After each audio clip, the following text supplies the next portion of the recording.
They say that truth is often stranger and much colder than fiction. Dive deep into these gripping stories of ultimate justice and the heavy price of every choice made in the dark. Witness the consequences unfold.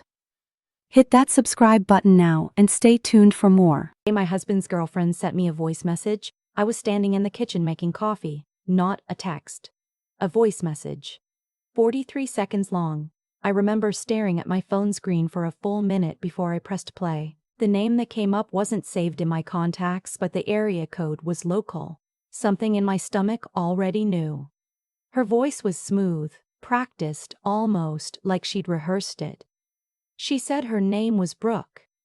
She said she'd been seeing my husband, Nathan, for 2 years. She said she thought I deserved to know because, and I remember this part word for word, a woman shouldn't waste her best years on a man who's already moved on. Then she laughed, just a small laugh. Like she was sharing a joke with a friend. I set my coffee cup down very carefully. I didn't throw it. I didn't cry. I pressed play again and listened to the whole thing a second time, and when it was finished I saved the audio file to 3 separate places: my personal cloud, my email drafts, and the USB drive I kept in my car. Then I finished making my coffee. That was 4 years ago, and if you told me then what I know now, what I'd built, what I'd discovered, what would happen the afternoon Nathan sat across from me in a conference room at Callaway and Associates and watched his own lawyer go pale, I'm not sure I would have believed you, but I'm getting ahead of myself. My name is Laurel. I'm 41 years old. I grew up in Columbus, Ohio, the younger of 2 daughters, raised by a mother who pressed coupons between her fingers like prayer cards and a father who worked 30 years at the same manufacturing plant and retired with a bad knee and a plaque they misspelled his name on. We were not wealthy people. We were careful people. There's a difference. I met Nathan at a work conference in Chicago when I was 26. He was charming in that particular way, that reads as confidence when you're young and reads as performance once you know better. He was funny. He remembered small details, the name of my hometown, that I preferred tea to coffee, that I'd once mentioned wanting to learn ceramics. He texted the day after we met to say he'd been thinking about the ceramics thing and found a studio near my apartment. I thought that was romantic. I know now it was research. We married when I was 29. By then I had my CPA license and a mid-level position at an accounting firm in Cincinnati, where we'd settled because Nathan's family had roots there. He ran a property management company called Holloway Realty Group that his uncle had started and eventually handed off to him. The business had 4 employees and about 40 residential units when Nathan took it over. By the time we'd been married 3 years, it had grown considerably. New commercial contracts, a small strip of retail spaces downtown, a partnership with a regional developer named Strand. Nathan liked to say he'd built it from the ground up. He said that at dinner parties. He said it to his golf buddies. He said it, once, to my mother, who nodded politely and didn't mention that I'd spent 16 months restructuring the company's bookkeeping system after his uncle's retirement left it in something close to chaos, or that the commercial contracts had come through a referral from my colleague, or that I'd personally renegotiated the insurance terms that saved the company $40,000 in year 2. I didn't mind, at the time. That's the thing I want you to understand. I genuinely didn't mind. I was proud of what we were building together. I thought that's what it was, together. Brooke's voice message arrived on a Tuesday. Nathan was in Cleveland for what he told me was a 2-day property inspection. I did not confront him when he came home. I know that surprises people. When I've told this story to close friends, that's always where they stop me. You didn't say anything? And the answer is no, I didn't. Partly because I needed to think. Partly because I've always been better at strategy than at scenes. But mostly because something had shifted inside me very quietly, the way a lock clicks over, and I understood in some wordless way that confronting Nathan immediately would be the least useful thing I could do. So I waited. I watched. I started paying attention to things I'd been too trusting to notice before. What I found over the following 3 months was not just an affair. It was a pattern. Brooke wasn't the first. There had been someone before her, a woman named Cassidy who'd worked briefly in the Holloway office and left without explanation 2 years into our marriage. I found emails Nathan had never bothered to delete because he'd never imagined I'd look. There had possibly been someone before Cassidy too, though that one I couldn't confirm. I sat with that information for a long time. I am not a dramatic person by nature. I don't make decisions when I'm angry if I can help it. My mother used to say, the person who acts first in a fight is usually the person who loses it. She was talking about arguments with neighbors, but it applies. I made an appointment with a family law attorney named Harriet Odom, who had been recommended to me by a woman in my professional network. I told no one else. I went on a Thursday afternoon and told my office I had a dentist appointment. Harriet was 60, small, and wore reading glasses on a beaded chain around her neck. She asked me questions for an hour and a half and took 11 pages of notes. When I was done, she took off her glasses and looked at me and said, "You came to me before you said anything to him." "Yes," I said. "Good," she said. Here's what I learned in those early conversations with Harriet. The structure of Holloway Realty Group was more complicated than Nathan understood, because Nathan had never really understood it. He knew the surface of things. He knew the income and the growth and the reputation the company had built. What he did not fully grasp was the underlying ownership architecture, because I had built it, quietly and legally. Over the years I'd spent restructuring the finances. When I'd reorganized the company's accounting in year 2 of our marriage, I'd also done something else. Something that had seemed, at the time, like straightforward financial planning. I had worked with our business attorney, a woman I'd chosen myself, a detail that turned out to matter, to establish a holding structure. The operating company, Holloway Realty Group, sat underneath a parent LLC. Nathan was listed as operator and managing director, but the parent LLC, the one that actually held the equity, had always been in my name. It had happened because Nathan didn't want to deal with the paperwork. I remember the exact conversation. We were sitting at the kitchen table on a Sunday and I'd spread out the incorporation documents and he'd looked at them for approximately 4 minutes before pushing them aside and saying, "Just handle it, Laurel. You're better at this stuff than I am." So I handled it. I want to be clear. I did not do this because I planned for the marriage to fail. I did it because I was a CPA who understood asset protection, and I didn't see any reason the equity in a company I'd helped build should sit in an unprotected structure. At the time it was just good practice. It only became something else the day I sat in Harriet's office and she asked me to walk her through the ownership documents, and I watched her expression shift, very slightly, into something that looked a lot like professional satisfaction. "He doesn't know," she said. "He never asked," I said. The next 14 months were the most disciplined of my life. I continued going to work. I continued attending Nathan's family dinners. I continued being, to all outward appearances, a functional and unremarkable wife. On the inside, I was dismantling everything that needed to be dismantled and building everything that needed to be built. Harriet and I worked methodically. I gathered documentation, financial records, the incorporation paperwork, the insurance policies, the lease agreements on the commercial properties. I had everything organized into a system that my assistant at the firm, a meticulous woman named Gwen, helped me structure without knowing the full context. I told her I was doing estate planning. She asked no further questions. I also, quietly, spoke to Strand, Nathan's development partner.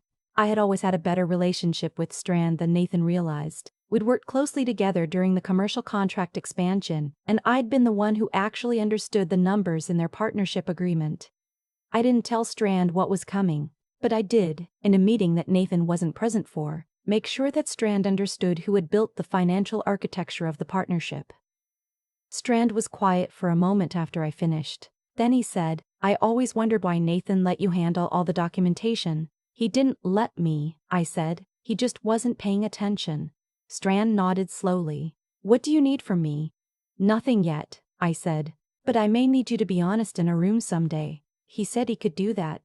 Meanwhile, Brooke had gotten bolder. She'd started appearing at the kinds of places Nathan and I were known to frequent. The restaurant on 5th where we had standing Friday reservations, the charity gala for the Children's Hospital in November.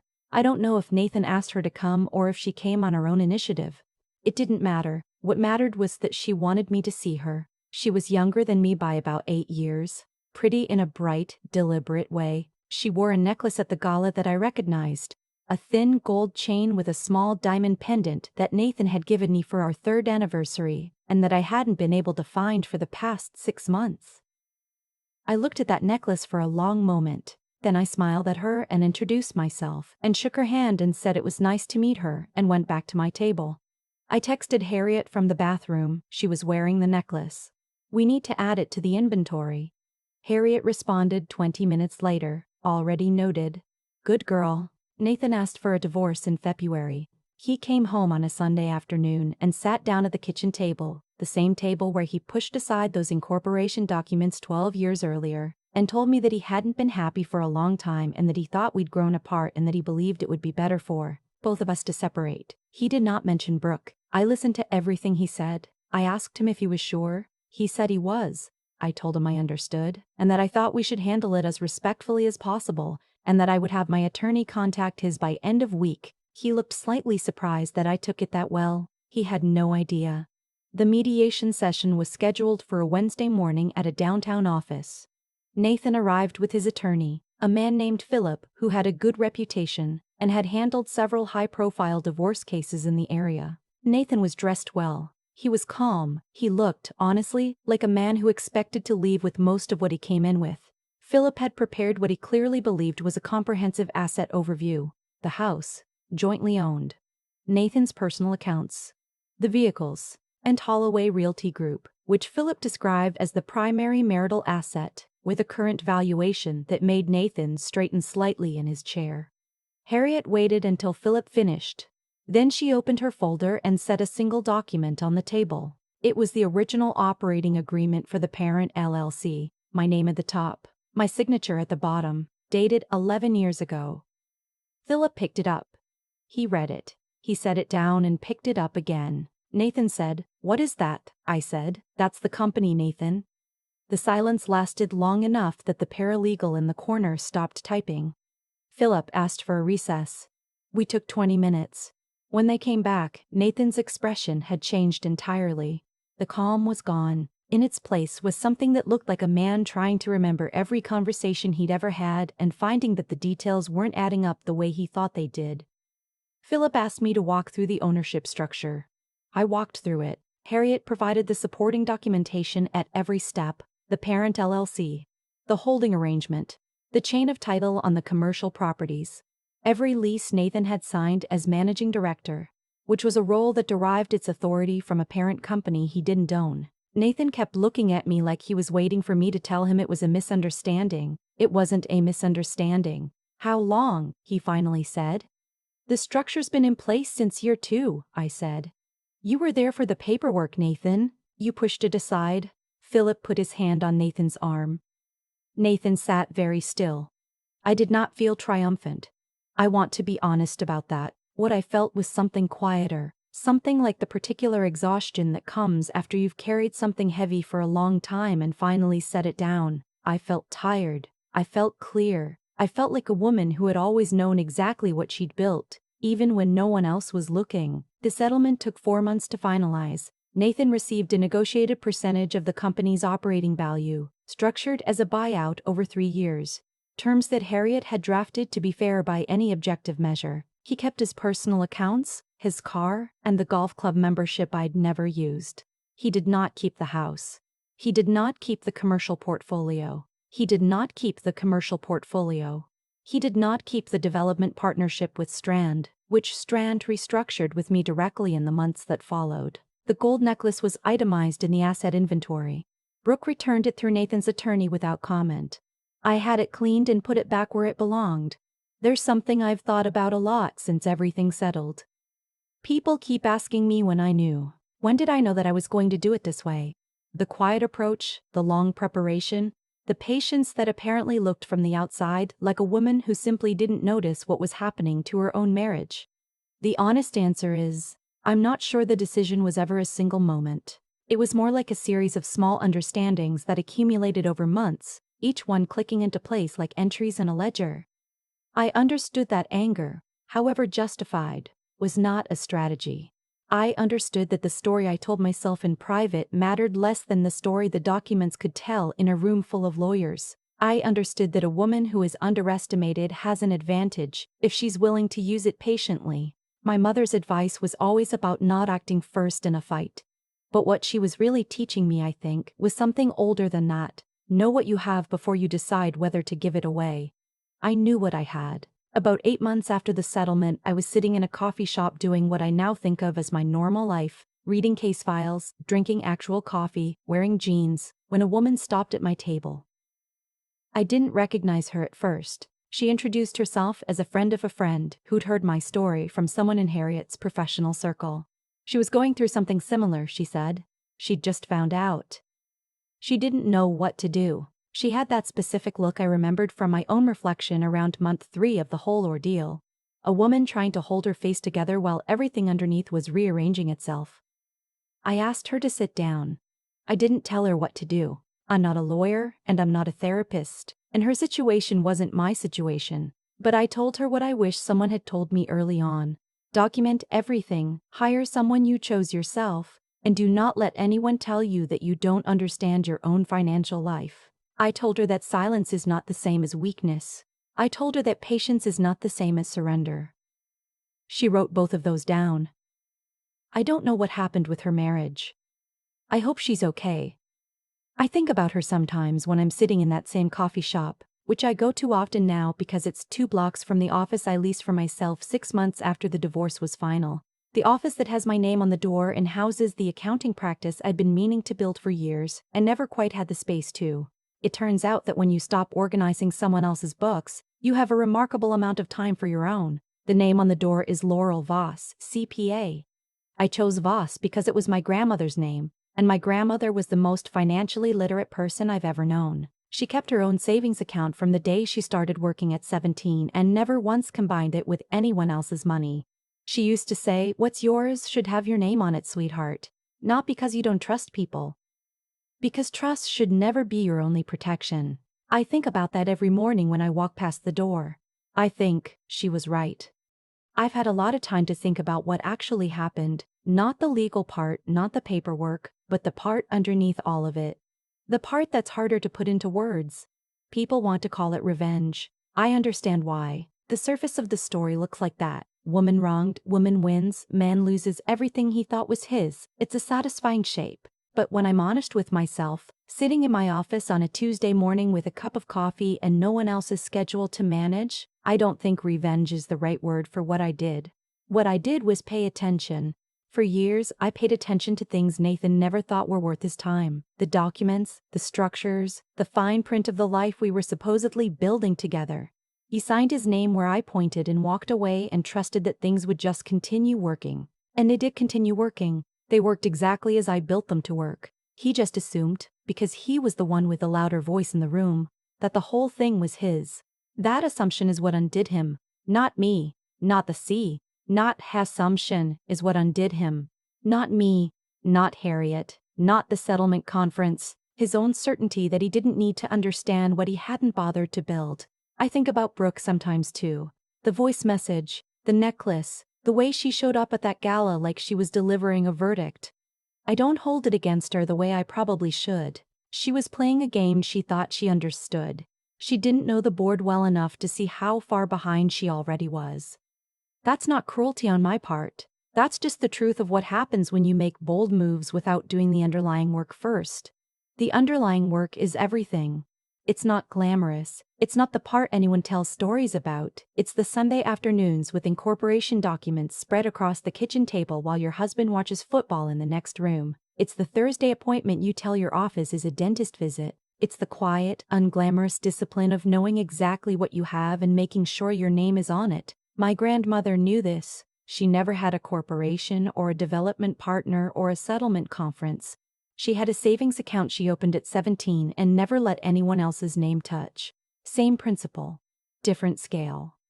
What I want anyone to take from my story, if they take anything at all, is not that you should be suspicious of the people you love. It's that love and self-protection are not opposites. Trusting someone doesn't mean dismantling your own financial reality in their favor. Intelligence in a marriage isn't cold. It's actually one of the most loving things you can bring to a partnership, because it means you're showing up as a whole person, not a dependent one. Integrity held me steady through 14 months of saying nothing, smiling at dinner parties, watching Nathan think he was the one running things. Resilience kept me from making the mistake of acting before I was ready, and the discipline to understand my own financial life, really understand it, not just defer to someone else. That's what made the difference when it mattered. Nathan walked into that conference room expecting to negotiate. He didn't know he had nothing left to negotiate with. I knew. I'd known for years. That's not luck. That's what happens when you do the quiet work and let the documents speak.